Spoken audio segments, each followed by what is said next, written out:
American Mario is back, ladies and gentlemen. I'm sorry I don't have a Zelda costume for today or a Link costume. We are substantially over budget for the month due to my costume obsession, but it is still Halloween, so we're continuing the theme of dressing up. I hope this is good enough. We got a Nintendo 64 shirt on and Mario mask, so give me a big thumbs up if you enjoyed it. Today's video will be over two of Nintendo's biggest game series. We have ourselves some Zelda and some Mario. Even though this is actually Link, he belongs to the Zelda franchise. Not Mario Odyssey or Zelda Breath of the Wild, but rather we're talking about an old game on the Game Boy. This might be more recognizable to you. You might not recognize the Game Boy very well, but this one definitely will. That's right, just like the nerd always says, we're gonna take you back to the past. But this game doesn't suck, and instead is one of the best Game Boy games ever produced. Today, we're talking about The Legend of Zelda, Link's Awakening, and how it proves not only that Mario is in the same universe as Zelda is, but also how Link knows about Mario in great detail. As always, patron users were able to see this video one day early by donating $1 a month, and I'm also on Vidme as well. I recently went over to that website, got verified, and so I'll be putting content up there randomly as well if you're interested in checking that site out also. So there you go. Now sign in and get ready to comment below as we explore today's theory and find out just how much Link actually does know about Mario.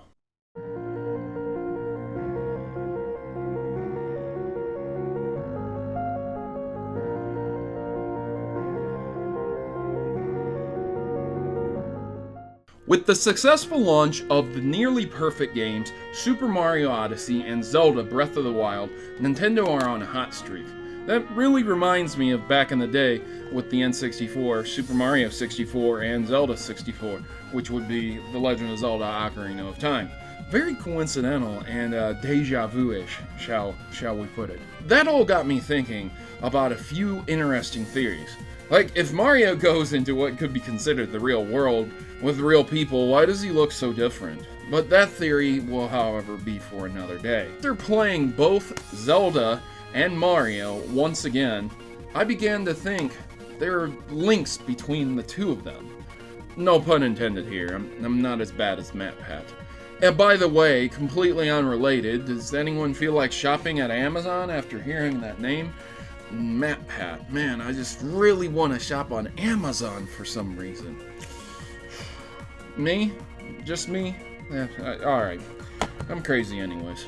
The point is that there really is a link between Mario and Zelda, and not just some overly forced pun from a YouTuber, rather that both of the games have a great deal to do with Miyamoto. That's right, the developer, the designer, the man himself. When two games are designed with the same man behind the helm of development, or even if he just had a small part in it, there's going to be some degree of crossover, shall we put it. But Zelda Link's Awakening takes Easter eggs that might have been found in games and would have produced a little bit of a chuckle and shoves them into the player's face. I'm getting ahead of myself here, so what is Zelda Link's Awakening actually about?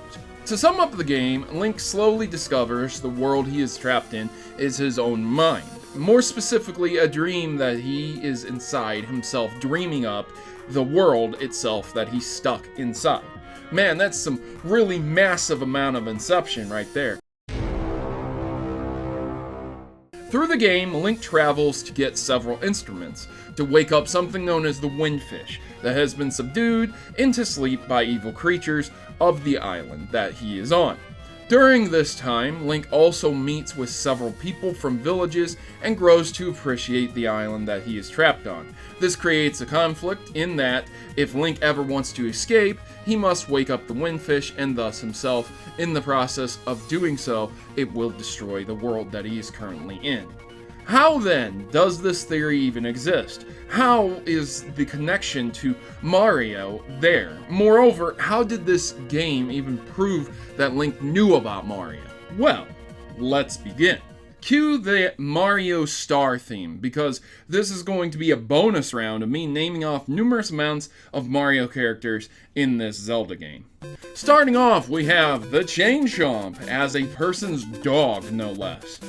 How about a Goomba, a piranha plant coming out of a pipe, a Prickly in the desert, mini Thwomps in a dungeon, and Cheep Cheeps in the waters. One of the first people Link meets also looks similar to Mario and just happens to love going and picking mushrooms in the woods. How about a Yoshi doll Link can win as a prize? Yes, a literal Yoshi doll in both names and appearance. Still not convinced? How about Wart? Who's Wart, you say? Oh, it's just the final boss from Super Mario Bros. 2 on the NES. Yes, the final boss. That Wart, that frog king Wart, a final boss from a Mario game in a Zelda game as well. This is what we would consider to be defining evidence. But Proto, those are just enemies. Enemies don't mean anything. Link could have just made all of that up in his head while he's dreaming.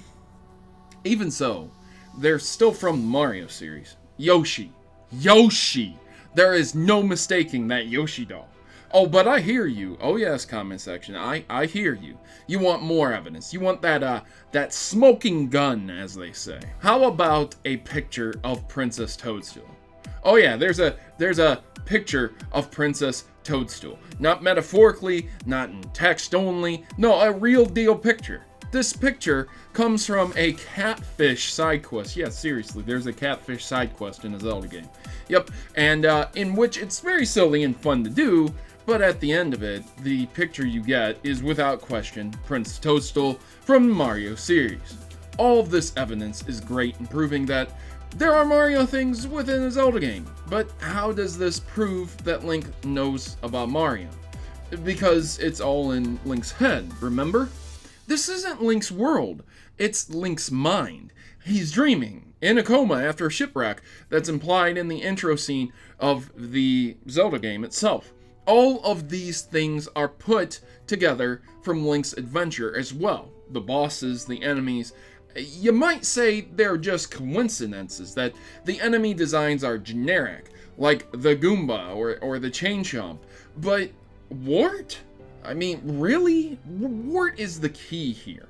Wart is a one-to-one match in the design, even down to appearing in a dream world. Remember, Mario in Mario Bros. 2 was dreaming the entire time, and Wart was the final boss in his head. So, naturally, you might instantly assume, well, that's just some type of enemy that appears in people's dreams. However, the rest of the enemies and references don't necessarily just come from good old Super Mario Bros. 2 alone. Rather, that all of these enemies and references and Easter eggs come from the Mario series itself. Mario Bros. 1, Mario Bros. 2, and Mario Bros. 3. And there's also Super Mario World as well, with the appearance of Yoshi. And we could go even as far as to reference and say that maybe that's referencing Yoshi's Cookie on the NES too. How would Link dream up these creatures in a coma without ever seeing any of them? I could understand one or two things, but because the details match up so identically, it looks exactly like Princess Toadstool. The picture does. Here's an amiibo for reference. Things have changed over the years, but it's definitely Princess Toadstool. There's no questioning to it. Link knows about Mario somehow. Good old Link knows about Super Mario Bros. Hey, maybe Link's a fan. I mean, who knows? Maybe this is the Link from the way distant future where Super Mario is you know what? I got nothing. Without question, Link knows about Mario. I don't know how. I don't know why. I have no idea how to even string it together at the end of the day. Interdimensional portal, sharing the same universe. Hey, whatever. Whatever works for you in explaining that, more power to you. So there you have it, ladies and gentlemen. I hope you enjoyed this video. There's no questioning. Link knows about Mario. He has him in his head, has him in his dreams. Maybe Mario is is kind of like a dream thief of some sort. Who knows? But I hope you did enjoy this video, and if you did, leave me a big thumbs up. If you didn't, you know what to do. Leave me a thumbs down and tell me what I can do better in the future to make the show better for you. I've been your host, Protomario, and I'm signing out. As always, good gaming, God bless, and thank you for watching.